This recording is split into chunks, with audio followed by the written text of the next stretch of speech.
ಪ್ರಿಯ ನಿರೀಕ್ಷಕರೇ ನಮಸ್ಕಾರ. ಬೀರ್ಬಲ್ನ ವಿಶೇಷ ಕಾರ್ಯಕ್ರಮಕ್ಕೆ ಆತ್ಮೀಯವಾದ ಸ್ವಾಗತ. हे प्रभु हे हरि राम कृष्ण जगन्नाथ प्रेमानंदी ये क्या हुआ? ವೀಕ್ಷಕರೇ, ಪಶ್ಚಿಮ ಬಂಗಾಳ ಇವತ್ತು ಉತ್ತರ ಪ್ರದೇಶ ಆಗಿ ಬದಲಾಗ್ತಿರೋದನ್ನ ಕಣ್ಣಾರೆ ನೋಡ್ಬಿಡಿ. ಯದಾ ಯದಾ ಹಿ ಧರ್ಮಸ್ಯ ಜ್ಞಾನಿರ್ಭವತಿ ಭಾರತ, ಅಭ್ಯುತ್ಥಾನಂ ಧರ್ಮಸ್ಯ ತದಾತ್ಮನಂ ಸೃಜ್ಯಾಮ್ಯಹಂ. ಯಾವಾಗ ಧರ್ಮದ ಅವನತಿಯಾಗುತ್ತೋ, ಅಧರ್ಮದ ಉನ್ನತಿಯಾಗುತ್ತೋ, ಆಗ ನಾನು ಅವತಾರ ಮಾಡ್ತೇನೆ. ಸಾಧುಗಳ ರಕ್ಷಣೆಗಾಗಿ, ದುಷ್ಟರ ವಿನಾಶಕ್ಕಾಗಿ ಮತ್ತು ಧರ್ಮದ ಸಂಸ್ಥಾಪನೆಗಾಗಿ ಪ್ರತಿ ಯುಗದಲ್ಲೂ ಕೂಡ ಅವತರಿಸ್ತೇನೆ. ಇದು ಭಗವಾನ್ ಶ್ರೀ ಕೃಷ್ಣನ ಮಾತು. ಅವತ್ತು ಉತ್ತರ ಪ್ರದೇಶ, ಈಗ ಪಶ್ಚಿಮ ಬಂಗಾಳವನ್ನು ನೋಡ್ತಾ ಇದ್ರೆ ನಿಜ ಅನ್ನಿಸ್ತಾ ಇದೆ. ಅವತ್ತು ಅರ್ಜುನನ ಮೂಲಕ ಧರ್ಮ ಸ್ಥಾಪನೆ ಮಾಡಿದಂತಹ ಕೃಷ್ಣ ಪರಮಾತ್ಮ ಇವತ್ತು ಉತ್ತರ ಪ್ರದೇಶದಲ್ಲಿ ಯೋಗಿಜಿಯಿಂದ, ಈಗ ಬಂಗಾಳದಲ್ಲಿ ಸುವೇಂದು ಅಧಿಕಾರಿಯವರಿಂದ ಧರ್ಮದ ಸ್ಥಾಪನೆಗೆ ಮುಂದಾಗಿದ್ದಾರೆ. ವೀಕ್ಷಕರ, ಪಶ್ಚಿಮ ಬಂಗಾಳದಲ್ಲಿ ಸುವೇಂದು ಅಧಿಕಾರಿಯವರ ಆಕ್ಷನ್ನು ಬುಲೆಟ್ ಟ್ರೈನ್ಗಿಂತಲೂ ವೇಗವಾಗಿದೆ. ಹೌರಾದ ಒಬ್ಬ ಡಾನನ್ನ ಬಟ್ಟೆ ಬಿಡಿಸಿ ಬೀದಿಯಲ್ಲಿ ಹಿಂಗೆ ಮೆರವಣಿಗೆ ಮಾಡ್ಕೊಂಡು ಹೋಗ್ತಾ ಇದ್ದಾರೆ. ಇನ್ನೊಂದು ಕಡೆ ದೀದಿಯ ಮನೆಯನ್ನೇ ನೆಲಸಮ ಮಾಡೋದಕ್ಕೆ ಬುಲ್ಡೋಸರ್ ಸಿದ್ಧವಾಗಿದೆ.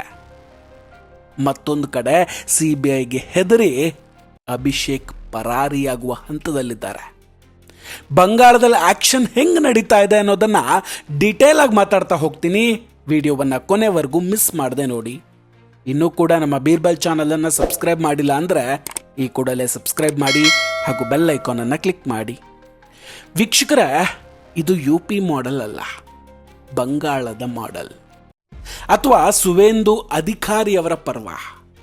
ಬಂಗಾಳದಲ್ಲಿ ಇಷ್ಟು ದಿನ ಮಮತಾ ಬ್ಯಾನರ್ಜಿಯವರ ನೆರಳಿನಲ್ಲಿ ಬೆಳೆದಿದ್ದಂತಹ ಗೂಂಡಾಗಳು ರಸ್ತೆಯಲ್ಲಿ ಅರ್ಧ ಚಡ್ಡಿ ಹಾಕ್ಕೊಂಡು ಪರೇಡ್ ಮಾಡ್ತಾ ಇದ್ದಾರೆ.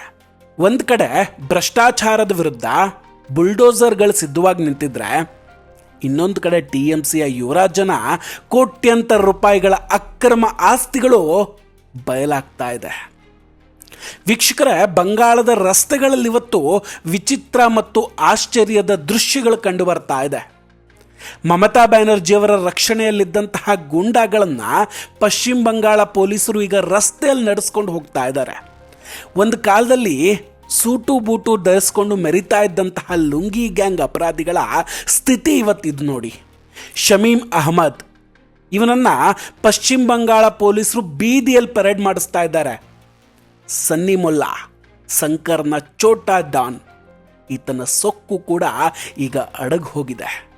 ಮತ್ತೊಬ್ಬ ಆಕಾಶ್ ಸಿಂಗ್ 2021 ಚುನಾವಣೆಯ ನಂತರ ಪೊಲೀಸರ ಮೇಲೆ ಗುಂಡು ಹಾರಿಸಿದ ಮತ್ತು ಬಾಂಬ್ ಎಸೆದಂತಹ ಆರೋಪ ಹೊತ್ತಿದ್ದ ಈತನ ಬನಿಯನ್ ಹರಿದು ಕೇವಲ ಚಡ್ಡಿಯಲ್ಲಿ ಪೊಲೀಸರು ಮೆರವಣಿಗೆ ಮಾಡಿಸ್ತಾ ಇದ್ದಾರೆ.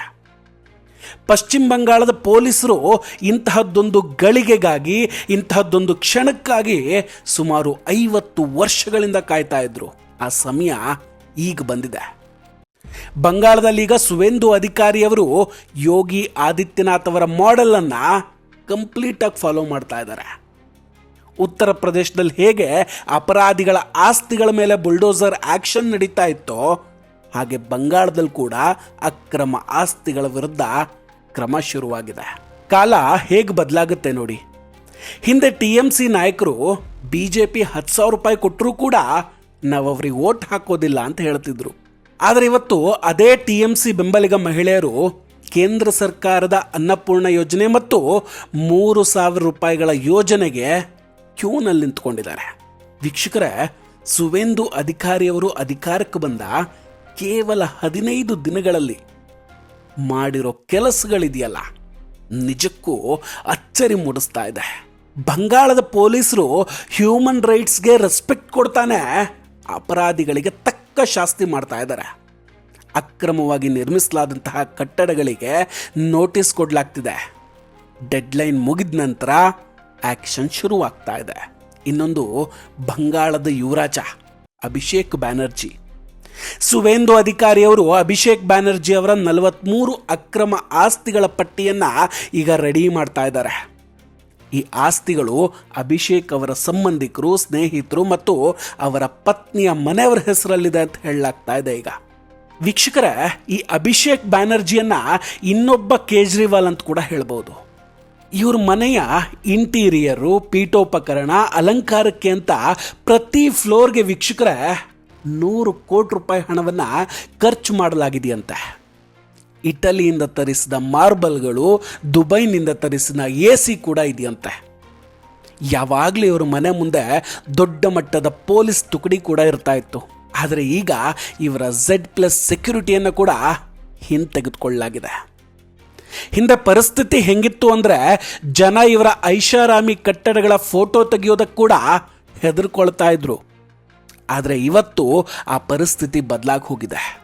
ಸಾರ್ವಜನಿಕರ ಹಣವನ್ನು ಲೂಟಿ ಮಾಡಿ ಕಟ್ಟಿದಂತಹ ಈ ತಾಜ್ ಮಹಲ್ಗಳ ಮೇಲೆ ಸುವೇಂದು ಅವರ ನೇತೃತ್ವದಲ್ಲಿ ಕಾನೂನಿನ ಬುಲ್ಡೋಸರ್ ಚಲಿಸೋದಕ್ಕೆ ಸಿದ್ಧವಾಗಿ ನಿಂತಿದೆ. ಇನ್ನು ಬಂಗಾಳದ ಅತೀ ದೊಡ್ಡ ಸಮಸ್ಯೆ ಅಂದರೆ ಅದು ಅಕ್ರಮ ನುಸುಳುವಿಕೆ. ಸುವೇಂದು ಅಧಿಕಾರಿಯವರು ಇದಕ್ಕೆ 3D ಮಂತ್ರವನ್ನು ನೀಡಿದ್ದಾರೆ. Detect, delete and deport. ಗುರುತಿಸೋದು, ತೆಗೆದು ಹಾಕೋದು, ಹೊರಗೆ ಹಾಕೋದು. ಈ ಕಡೆ ಕೇಂದ್ರ ಗೃಹ ಸಚಿವ ಅಮಿತ್ ಶಾ ಅವರು ಕೂಡ ಬಾಂಗ್ಲಾದೇಶದ ಗಡಿಯಲ್ಲಿ ಫೆನ್ಸಿಂಗ್ ಹಾಕುವ ಕೆಲಸವನ್ನು ಆಲ್ರೆಡಿ ಚುರುಕಾಗಿ ಮಾಡ್ತಾ ಇದ್ದಾರೆ. ಯಾರಿಗೂ ಇದನ್ನು ತಡೆಯೋದಕ್ಕೆ ಸಾಧ್ಯ ಇಲ್ಲ ಅಂತ ಘೋಷಣೆ ಕೂಡ ಮಾಡಿದ್ದಾರೆ. ಇಲ್ಲಿ ಕೇವಲ ಸಾಮಾನ್ಯ ಬೇಲಿ ಹಾಕ್ತಾ ಇಲ್ಲ ವೀಕ್ಷಕರೇ, ಬದಲಾಗಿದು ಸ್ಮಾರ್ಟ್ ಬಾರ್ಡರ್ ಪ್ರಾಜೆಕ್ಟ್. ಇದನ್ನು ಇಲ್ಲಿ ಜಾರಿಗೆ ತರಲಾಗ್ತಾ ಇರೋದು. ಅಂದರೆ ಇದು ಆರ್ಟಿಫಿಷಿಯಲ್ ಇಂಟೆಲಿಜೆನ್ಸ್ ಮತ್ತು ಮೆಷಿನ್ ಲರ್ನಿಂಗ್ ಆಧಾರಿತವಾಗಿದೆ. ಡ್ರೋನ್ ತಂತ್ರಜ್ಞಾನ ಮತ್ತು ನೈಟ್ ವಿಷನ್ ಸಾಧನಗಳನ್ನು ಇಲ್ಲಿ ಬಳಸ್ಕೊಳ್ಳಲಾಗ್ತಾ ಇದೆ. ಗಡಿಯಿಂದ 5 ಕಿಲೋಮೀಟರ್ ದೂರದಲ್ಲಿ ಶತ್ರುಗಳ ಚಲನವಲನವಿದ್ರೂ ಕೂಡ ಅದನ್ನು ಪತ್ತೆ ಹಚ್ಚುವ ಸಾಮರ್ಥ್ಯ ಇದು ಹೊಂದಿದೆ.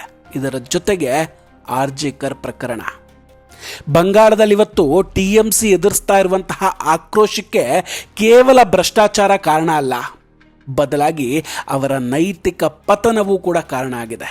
ರೀಸೆಂಟಾಗಿ ನಡೆದಂತಹ ಆರ್ಜಿಕರ್ ವೈದ್ಯಕೀಯ ಕಾಲೇಜಿನ ವೈದ್ಯೆಯ ಅತ್ಯಾಚಾರ ಮತ್ತು ಕೊಲೆ ಪ್ರಕರಣ ಇಡೀ ದೇಶವನ್ನು ಬೆಚ್ಚಿ ಬೀಳಿಸಿತ್ತು. ಆ ಅಮಾಯಕ ಹೆಣ್ಣು ಮಗಳ ಪೋಷಕರ ಶಾಪ ಇವತ್ತು TMCಗೆ ತಟ್ಟಿದೆ ಅಂತಲೇ ಹೇಳ್ಬೋದು.